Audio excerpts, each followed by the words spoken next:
Hi there, welcome to the Raising Cinephiles podcast, a show about passing on your love of cinema to the next generation. I'm your host, Jessica Kantor, and I have worked in all facets of the entertainment industry for the last 20 years, and recently became a mom. Always remember that myself and guests are speaking from personal experience and not giving parenting advice. This is your host, Jessica Kantor, without much of a voice today.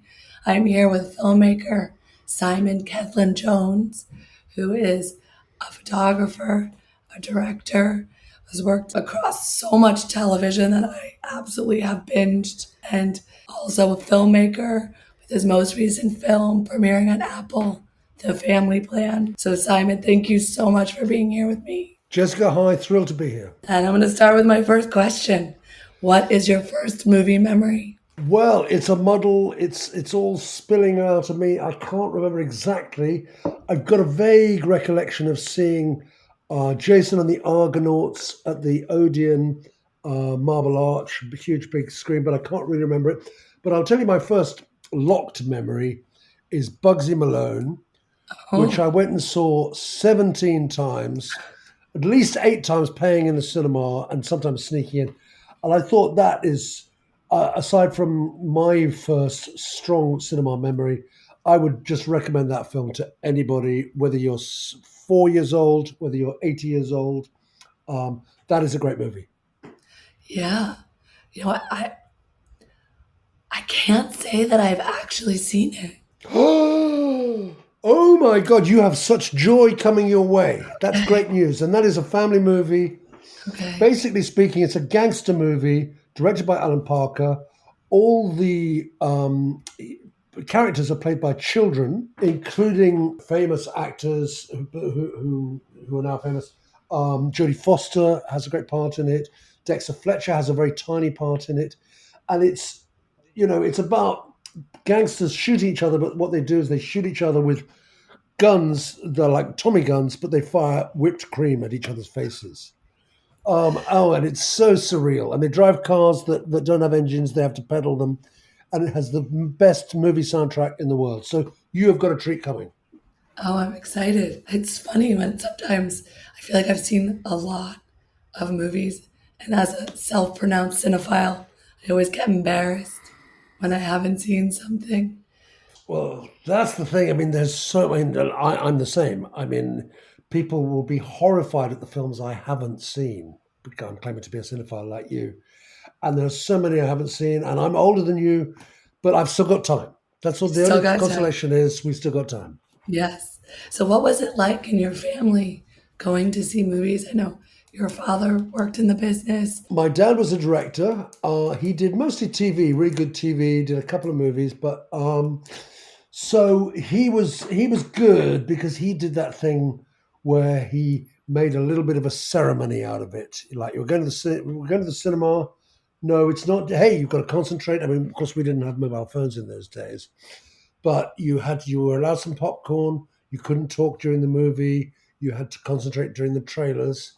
And he kind of taught me that seeing the movies is a little bit of a ceremony, a little bit of an important thing, kind of a cool thing. And you're allowed to not like films and be angry about them and criticize them. But also, when you see a film you love, that's going to stay with you forever. Like Bugsy Malone. Like Bugsy, exactly. Yeah. And so as you were growing up, how do you feel you developed your taste? I don't know. I was your standard kind of awkward teenager, not really knowing where he was. And I think films were always like, I wasn't exactly a geek, but sort of heading towards that. Another film I saw a few years after Bugsy Malone, which I thought was great, was Rollerball. I don't know if you ever saw that movie. That's with James Caan. Yes. And it's basically a roller skating movie, except that it's a very, very brutal game. It's like like a roller derby, but with people killing each other. And it's set in a very dystopian society. The world is run by corporations. That's not exactly a new idea, I know. But still dystopian.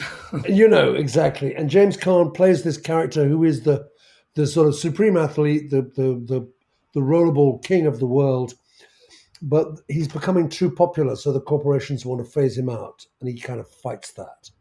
And so it's a Rage Against the Machine movie, and that was a film that appealed to my rebellious side, and it was brutally violent. So it appealed to my teenage side as well, of course. Yeah. So that was as a teenager you saw that. Yeah, exactly. And these two films, can you directly see their effect in your filmmaking? Well, that's a great and complicated question. Yes, a little bit. I mean, I think the Bugsy Malone film, maybe more so.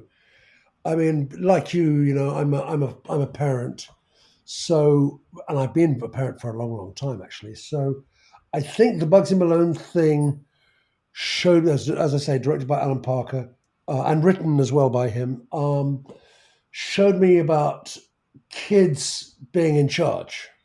And I think that you kind of, I mean, you're the mother of a 2-year-old, and I bet you know for sure that your kid's in charge, whatever you want to say. Yes. But I think I do love to see kids in an adult movie, and that's what it is. It's a grown up movie, but with the kids playing adults, and they're all very wise, but they're not. They're being themselves as well. There's something very truthful about it. Approached with innocence. Yeah, exactly right. Exactly that. Yeah, that's really interesting. I think about these movies and I want to go through more of the movies that affected you. But I've recently joined a group of moms who are trying to discuss how to responsibly show firearms on screen. And we're not saying no guns, but especially in America, our culture is scary a little bit.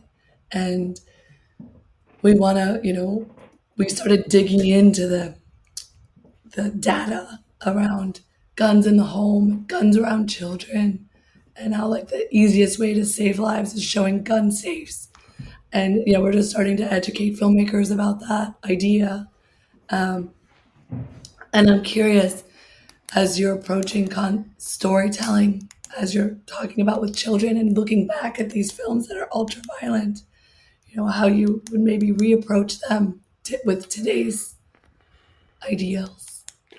Well, that's another great question. I mean, the whole, it's like there's, our children today have pornography to deal with, as you know, which we didn't when we were kids, but we did have the gun thing. I remember having a very good friend of mine whose parents did not allow him to have guns when we were in our teens. And by the time he was 17 or 18, he was buying air guns and shooting out of the window and throwing fireworks. So I'm glad to hear that you're sort of trying to take an intelligent approach to it, rather than just going, no, you can't do that. Because guns are around. James Bond movies, of course, were a big thing when I was growing up. There were guns there. They were very clever at making things stylish. James Bond films were never particularly violent, really. People were killed. He had a license to kill, as you know. So I don't know about guns because my country is a little different from yours in that we have less mass shootings. But the idea of making guns a minor piece of entertainment rather than a brutal, dangerous thing. How do you deal with that? So, I don't have an answer, by the way. I think it's really hard. I think the way we're looking at it, I think the conversations we want to have are just being conscious of how you use guns as a start of trying to keep them away from children. If you're showing them with children, they're locked up. It's like depicting accurately. I think one of the things I learned was that police officers have to have gun safes in their homes. Yep. But yet we don't depict that on screen. We see the gun on the counter. And so being accurate, I just think it's, but this particularly with Rollerball, with both of the films are very interesting playing on genre. Yes. That's right. And I think it's interesting. Have you seen a theme of that playing on genre throughout your Like, No, well, yes and no. I think it's always. I mean, I claim to be genre agnostic, but it's genre is the coolest thing, really, isn't it? And it allows us to become a member of a club. I think, and I think there's the whole gun thing really confuses me because guns are in about 15 million different kinds of genre. They are sort of so acceptable. I mean, I was just talking to you about a kids' film called Bugsy Malone. They have guns there that fire sort of whipped cream pies, but they're still guns, and they're depicting. It's a way of showing it in a gentle way, but they're still killing people. Um, and I remember a great movie which I'm sure you've seen called The Sixth Sense, which yes, it was a kid who could see dead people, and one of the kids, the kid Joe Casey Osmond, I forget how to pronounce his yeah, name. He saw a dead person. He saw a kid who said, "Hey, let me show you where my dad keeps his gun." And then the mm, kid that he met, who was dead in the story, walked away. And as you saw the back of his head, there was a hole in his head where he'd been shot. yeah, So I thought that was a really good, cool depiction of the danger of guns. It was just a yes, kind of a throwaway moment. yeah. It's But actually a good memory. I just rewatched it actually oh wow, because I thought it's one of the best reveals I've yeah, oh ever my seen in god, cinema, right? yeah, And my memory of it, I didn't remember that we actually found out he was dead at the midpoint. hmm Or no, the line of "I see dead people" was at the yeah, midpoint, and rewatching it, I was like, "Oh, obviously he's dead." But for some reason, when Bruce Willis discovered he was dead, right, it was like you felt it through him in such an empathetic way. yeah, I don't know, it was such an interesting. I've not seen it. yeah. I've not seen that sort of emotional reveal done so well. Oh, I thought. I mean, that was. I think that was pretty much his first movie, wasn't it? Maybe he'd done some shorts and things, but wow! I It was mean, what magical. an incredible film, and sort of very very deep, and as you say, I think very empathetic. Yeah, but that's in thinking through examples of showing other filmmakers of honest depiction of guns. That's a great hmm one. So thank you for bringing that up. So tell me a little bit about how you decided to work in this industry. What was there a moment, an inspiration? There were a couple of moments of inspiration. Some of it was I was a kind of a dead end guy. I went to kind of a really good school and was very lazy. I had a good time. I didn't do any work. And I left school without any kind of exam results, not able to go to college, a little bit of a loser, a little bit in denial about everything. And then I got a job, and I had to get a job because my parents were saying, "Hey, listen, if you're going to live at home, you have to pay rent and so on." I got a job as a mailboy at 20th Century Fox in the UK, which was a kind of a crappy job. It was um, running around, delivering posts, changing the towels in the lavatories, that kind of stuff. But that's where I had one of my, it wasn't my first movie memory, but my most powerful movie memory, the one that's burnt into me most. And I made friends with the projectionist at the preview theatre in 20th Century Fox because it was probably one of the best preview theatres in London. They had they would show 4 films a day for press and private screens, whatever. And I would go into the projection box. I would divert my phone into there. So when someone said you've got to change the towels in the loo on the first floor, I would be able to take that call. But they had two projectors because it was old fashioned, and they were very old projectors, and they were carbon arc rods. So they would literally, you'd have to light it up to a plus and a minus electrical charge, and it would burn like magnesium. And that was Wow. the light that Yeah. projected onto the cinema, and the film, of course, would roll in front of it.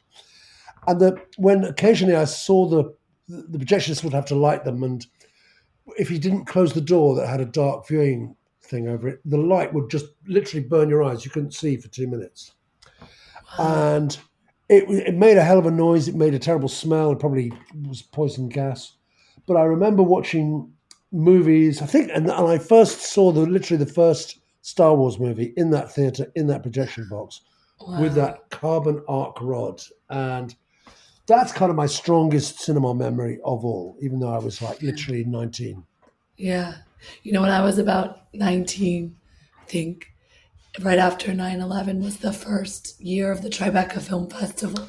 Of course. And I volunteered, and my job was print trafficking. So I like Oh moved wow! physical prints from theater to theater. And of course, they would be in cans in those days, Yeah, would they? the Yeah, sure. canisters. Yeah. And that reminds me of something similar. I would have to go into the projection booths and deliver the movies. And I knew there was something special about holding that movie in my Yes. hand, the Yeah. film. But now thinking back, like it was such a the end of an era. It was like at the precipice of the change. Oh Um, yes. I mean, and it's a. So yeah. Sorry, go on. no, I said, so when you tell me that, like the experience, I mean, that's why I got a print for my son's second birthday. And you're doing it through a projector. Through a projector, a 35 millimeter print. No. And I Wow. got it from Janus Films. And I have to Yep. physically drive and go pick it up in the valley and bring it to the New Art Theater. Oh. And I had I to got to tell you something. By the way, that's great parenting. thank you. And I'm so excited that he gets to experience film because I don't know how much longer he'll be able to. And Right, that's amazing. I tell you, yeah, the one regret I have. I mean, obviously, it's great that you're not allowed to smoke in public places, but I'm old enough to remember when you could smoke in cinemas, and you'd be watching a movie, and you'd look up, and there would just be a bolt of light going through the smoke of everyone's cigarettes, and it would be like a tube of light traveling from a little hatch behind you, which is where the yeah, projectionist box was, and it would travel through the air to the screen, and you could sort of capture that movie in that bolt of light because of the yeah. smoke. So that's the one only argument for smoking I can give you. You know what also works? A dirty, dusty theater. Great, yes, of course, and you just hit the You can seats, still see maybe. it. Yeah. Still Okay. see that light. But just the flicker and the sound. And I think there's something about that is hypnotizing. So I'll be so curious to see how these kids, because it's all 2 and 3 and 4 year olds, almost all of their first time in the movie theater seeing film. Wow, I'm like, but it's beautiful. 30 minutes. So I think, it should keep them, hold them in their seats. But I'm super excited. So speaking of children's first movie experiences, Right. will you tell me about your children's first movie experiences? Well, that's yes, I will. And Bugsy Malone featured strongly, partly because it was for me.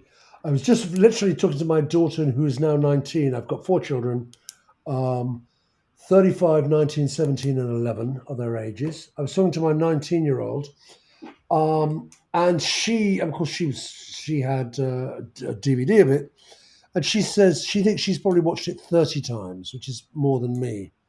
So she loved that film. Um, I think I don't know what I mean. You're starting very very early with your what's your son's name? Miles.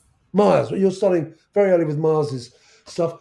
I think what a great movies to show to kids early. I mean, there's all sorts, but once they get a little bit more mature, by which I mean sort of 5 or 6, I think a movie like E.T. is spectacularly good. I mean, Yeah. wow, Steven Spielberg. I know. But I mean, that film. Obviously, adults love it. It's a fantastic film for a kid because I don't know what it was, why he understands kids so well, Steven Spielberg, but he Yeah. does. He really does. He captures family so well. Yeah, right. Yeah. I would love actually to parallel a little bit since we're talking about family. And I would love it. we could go back to your kids more too, because I want to hear more. But Hmm. about your film, The Family Man, The family plan, capturing family. yes. And the Family Plan, capturing family and what your inspirations were for that. Well, the family plan is I think it's a brilliant film, but obviously, you've got to take that with a pinch of salt. It's, the basic plot is a very boring, loving, but stuck in a rut suburban family have to go on the run, and indeed a road movie across America because the dad's past catches up with them. And the dad has got his history of being a kind of guy who was involved with a lot of bad people. And so I feel like there's a high concept to it.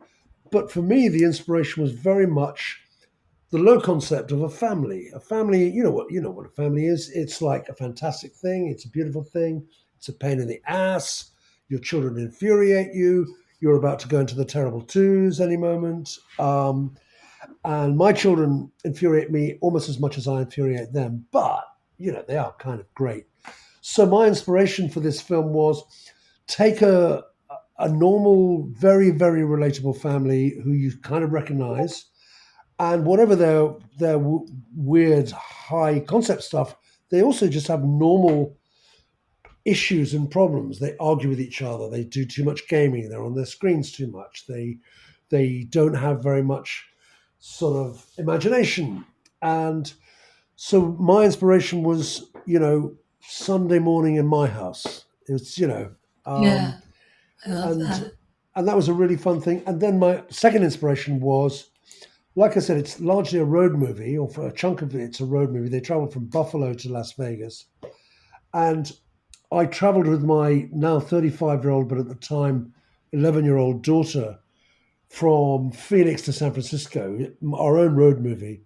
And A, we had more arguments than we ever had before. B, we had the best time we have ever had. C, a lot of it was really boring.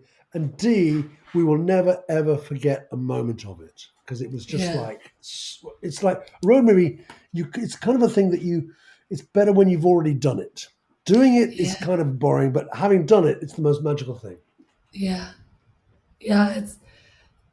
I think a lot about vacationing with kids, right? Hmm. And they Yeah, always say like it's like parenting somewhere else. yeah. Um, and it's like, but also, I mean, it's also very in parallel to this podcast, which is the thing I'm most excited about as a parent, is getting to re-experience the world through his eyes, getting to watch my favorite Yes. movies and see his response and see it from a new perspective. And I'm taking my son to New York for Thanksgiving, and Oh wow. because where I'm from, and I like Where do you can't where wait do to you where take do you live now? what Where do you live I live now? in Los Angeles. Right. Okay. So, but you're gonna take him to New York. Which has he ever been? When he was really little, so Oh wow, he exciting. like yeah, and he like understands a carousel. So to take him to the carousel in Central Park, and like to the Natural History Museum, Hmm. and Hmm. like it's gonna be so hard, but it's going to be so fun and exciting at the same time. And so I think about those core memories that we're building together, that you're talking about, and like how special that is. I also something I have only seen the trailer of your film, but there's something that I think is really also resonant as a parent, which is like who you were before you were a parent. Oh my god. Oh And my it god. doesn't even Yes. have to be something so drastic because you're kind of reborn into parenthood. And Yeah. so that's very much a beautiful lens on that of like having to reconcile your old self and your new self. Well, that's the whole thing, and every single one of us goes through a few moments where we go, "Oh my god, I've become boring. My life is over. I've got no money. My friends think I'm dull." So we do have there's a mini journey there, and and probably some people have a longer journey of that. But like you, I think I just go, wow, what would I do without kids? Where would I be? What's the point of not Yeah. having them? I mean, I respect people who don't have them. Please don't get me wrong, but well, where would I be without my children? Yeah. I already like my approach to life is so different. I'm still reconciling if I'll find myself. I had a ambition to direct my first feature right before I had my kid, and it fell apart during the pandemic. And I was like, now I'm focusing on writing, and I'm like, I'm gonna get myself back in the director's seat, but I don't think I could do it right now. Right, It's like no. it's a little too like I also don't want to miss a moment, and that the toll of directing and having a family. And I would love to know from you, from your experience, how you balance that in your career. Well, that's a funny thing because I live in a place called Somerset, which is 2 hours west of London, and it's kind of nice. It's like surrounded by fields, and we have a sort of good garden and an orchard and stuff. But I would say I probably spend 6 months of each year away from home. And my family come out and see me, and it's cool and it's exciting. They come to Los Angeles or Las Vegas or Hungary or Canada or whatever. So it's a weird one. And, my wife, who's an acupuncturist, so she's not one of these people who needs to go away. So it's like a very good foil to my job. It kind of works between us because she's doing what she wants to do rather than giving up something to do me a favor. So we fell lucky. But it's really weird being away, and you just have to remember how it's funny. My wife, Star is her name. She kind of thinks the movie business is interesting, but she's not that impressed, and that's great. It's really, really great because every time I'm going, hey, I'm doing this movie with Mark Wahlberg, and it cost a lot of money. We did this really cool stunt sequence. She's going, yeah, that's interesting, but we've got to pick the apples because they're all rotting on the ground or whatever. So I think, there are probably directors who are more successful than me, who are more selfish than me. But what do? Do you become an asshole and become really good, or do you try and carve out some time for your family and make a couple of sacrifices in your Yeah. career? I don't know. I'm going to challenge that though, because you can tell the story of an ordinary family because you have one, because you can live it. Exactly. And I remember when I was a ballet dancer before college and I got injured and I didn't understand what I was going to do next. And so I missed performing. So I thought maybe for a second I would be an actor, not my path. But I had this amazing mentor who put me in this class with this amazing acting teacher that was one of the remaining people from the studio or, the originals.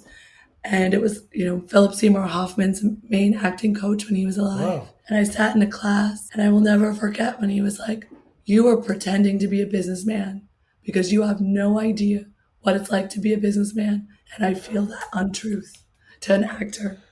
He's like, how do you relate to somebody with that pull? Because you've never had to go to an office. You've never had to step aside from your life in this way, understand what a real 9 to 5 feels like.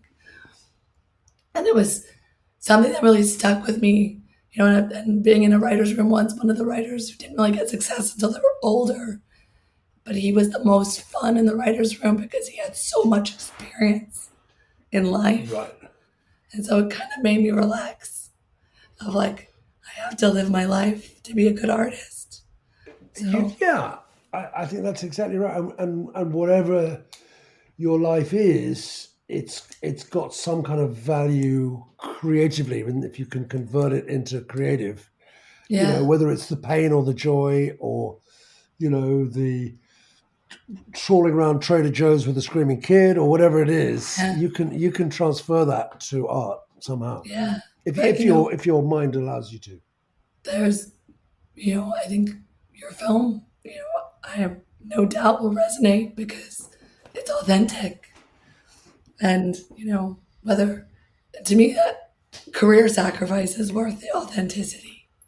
Yeah, good. I think that's right. And also, my dad was a lovely man. He was a director, and he had a family, and he was a nice man. But when he was like 70, 75, he wasn't working, and you'd watch him, and he would talk about the past work he did, and you'd go, well, that's great, but I've heard that story. What about the moment now? What about your grandkids? And he was finding it hard to tear himself away from how he saw himself rather than seeing himself how he really was. Yeah, it's it's like both like understandable and so human, but Yeah. also like a little tragic at the same time. It's a shame as well, exactly. Yeah, Because, I know that, they say you got to live in the moment. And I often say, I want to live in the moment, but not yet. Um, but, somehow you do need to live in the moment a little bit, don't you? yeah. It's when I think about technology, if you use it right, it can enable you to be in the moment. And if Yeah. you want, you can use it as a shield to protect you from the moment. And Very yeah, good. Very good. Absolutely true. Yeah, yeah, yeah. so I'm of the mind like technology is a tool.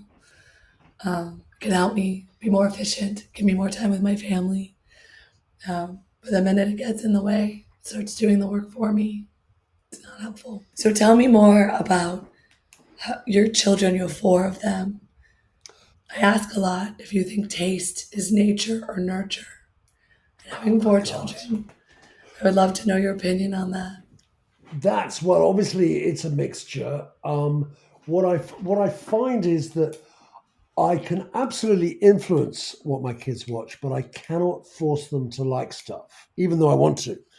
Um, and so, if you try and give them an environment where we have movies around, I mean, most people do this, but people like you and me maybe try and push it a little bit more.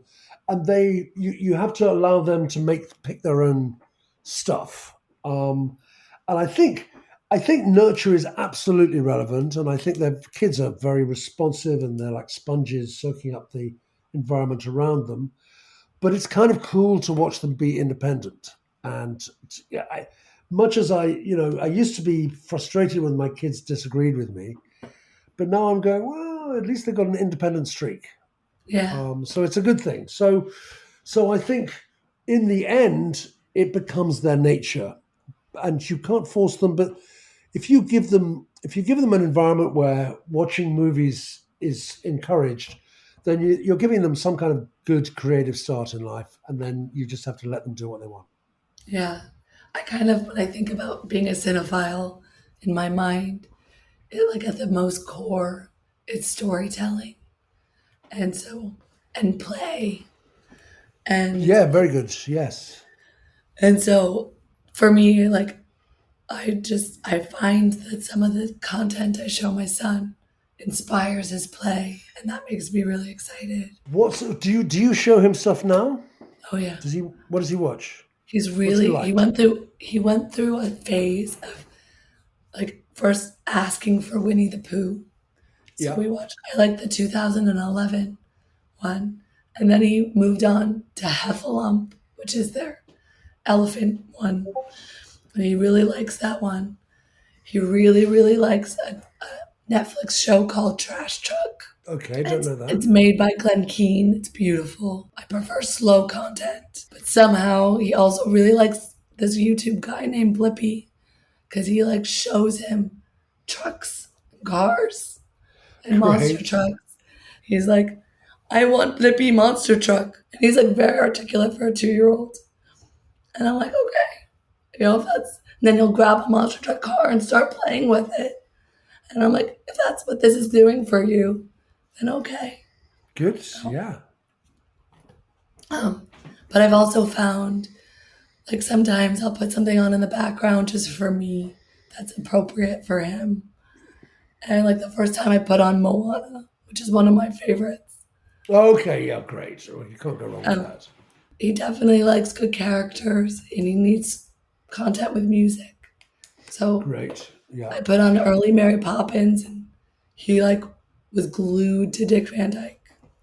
Like glued. Right. Yes. Yes.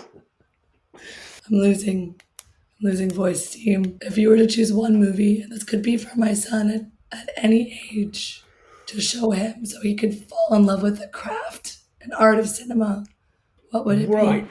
Well, it's the answer I'm going to give you is a difficult one, and it's one that we have to travel to because getting there is going to be hard. The answer to your question is One Flew Over the Cuckoo's Nest, which is clearly not a child's movie. No. But as you said, you didn't really give an age limitation. So when they're 16. I want to talk about that in a second. But because watching films is a journey, I tell you, I'm sure this is a film that you're going to have an enormous amount of pleasure with Miles. A great movie called Fantastic Mr. Fox. Oh, yes. Which is the Wes Anderson film, the adaptation of the Roald Dahl short story. Yeah. Which I think is is Wes Anderson's best film, and he's obviously made some great movies, but I think that's his best film. It's a stop motion animation. I think it's a genuine. It's not computer generated. It's done for real. It's got George Clooney and Meryl Streep as the two main leads, which is a great. What do you think the age for that to really enjoy it? My children have been watching that for years, and I would say you probably get something out of it from the age of 4, but 5 and 6, and they're really starting to do it. And I think, again, Wes Anderson is probably one of those guys who, I don't know, I think he understands children clearly. And Roald Dahl was the most fantastic storyteller and understander of children, but it got so plussed by Wes Anderson. I think the story was very clear, but there were so many funny little moments, so much human detail. Bill Murray plays Mr. Fox's lawyer. There's all the Owen Wilson, all those people. I think that's a truly great movie for kids. Yeah, and that's I really want to get in the habit of reading the literature, the story, and then watching the film. Right. And being able to start a conversation about your imagination versus somebody else's. And that's a great point. Because it was a brilliant, fully formed project from Roald Dahl, and then Wes Anderson took it and made it into a different fully formed project. Yeah. Equally beautiful, if not more beautiful. Yeah, that's a great one. I love Roald Dahl. I have some mixed feelings about his politics. Yeah, a little tricky. I think it's sort of sexist, slightly racist, slightly. But his stories. I mean, they were my favorite growing up. Witches, I love that book. James and the Giant Peach. Right. There was something about reading those books that made me feel grown up. Well, that's it, because he cut out the parents, didn't he, as a writer? He said, forget the parents, let's talk to the kid. And they were the first kind of long books I could read. They were accessible enough for a third grader, but they were felt like adult books, I love them. So I'll sit with that feeling rather than the other feelings. Great. Well, thank you so much. I love those two films. Can we talk a little bit more about why One Flew Over the Cuckoo's Nest? Yeah, well, that's as I say, that's a tough one. I showed that film to my kids too early. I think they were the oldest one. The second child was maybe 12 or 13. They didn't quite respond. They found it sort of slightly scary, slightly weird, slightly boring, but I think that is one of the. I'm a big fan of the decade of the 70s for movies. I think that produced some of the best films ever. I think One Flew Over the Cuckoo's Nest was written by a guy called Ken Kesey, wrote the book, and it was a very long book. Apparently, he wrote a script that was 300 pages long, so they threw the script out and got someone else to do it. It's got Jack Nicholson in. I think he won an Oscar for it, but it's his best ever part. It's profane and brutal, and it's a sort of excoriating view of the way mental health is treated. There is a lot of people say it's a Jesus Christ parable, or that the character of R.P. McMurphy is in fact kind of a Jesus Christ figure amongst all the people in the mental hospital. And what I want my kids to do, and I'm going to make them see it again, because I think it's both the most tragic movie And also the most heartening movie, the end, which I'm not going to say now in case people haven't seen it, is pretty damn brutal. But there is this kind of silver lining to the cloud that makes you believe that life is possible again. And I made a movie or TV show once with a bunch of 16-year-old kids. It was set in a children's home. And when we were rehearsing, I got all these kids, they were between 15 and 17, to watch this movie. And they were just old enough, and they were there to rehearse, and then they watched the movie. So they probably thought they were having a sort of bit of a break. And they loved the movie, and they were so angry about what happened to Jack Nicholson, the McMurphy character, and a couple of the other characters. There's a brilliant character called Nurse Ratched, played by, I think, Louise Fletcher, who also won an Oscar, who is the epitome of evil. It's the best depiction of evil. She perhaps plays the devil, if it's a Jesus Christ parable. And she's so beautiful and charming and cold and cool and so lethal. And I think it's a sort of incredible snapshot of human life, both the disasters that can happen to you, but also the hope and the possibility. So I would say that that's a film to show your children when they're 30, maybe, but show it to your children, whatever.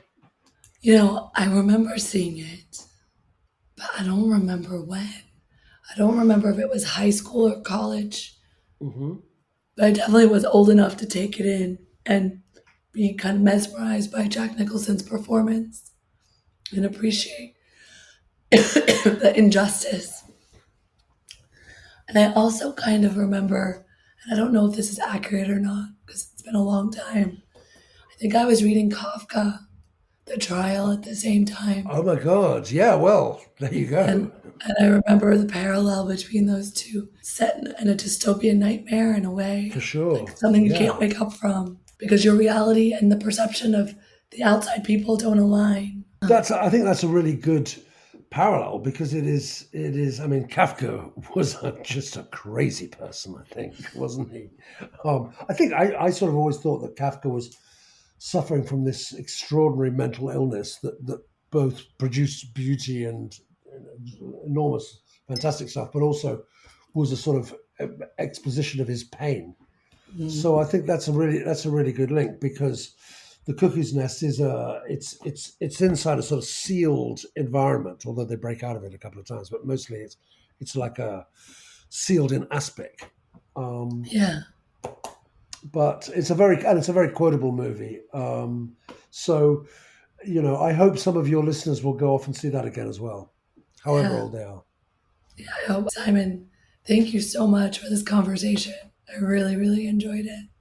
Fantastic. Well, it's a great pleasure for me as well. Thank you. And I can't wait to see the family plan. Great. I'm not going to make any guarantees, but you're going to like it. Okay. I'm sure I will. It feels like exactly what I kind of need to watch right now. A nice escape. Jessica, thank you so much. Good luck with everything and good luck with the red balloon. And good for you for being a bold and loving mother. Thank you so much. All right. Lots of love. I'll see you soon. If you enjoyed the conversation, please don't forget to like and subscribe.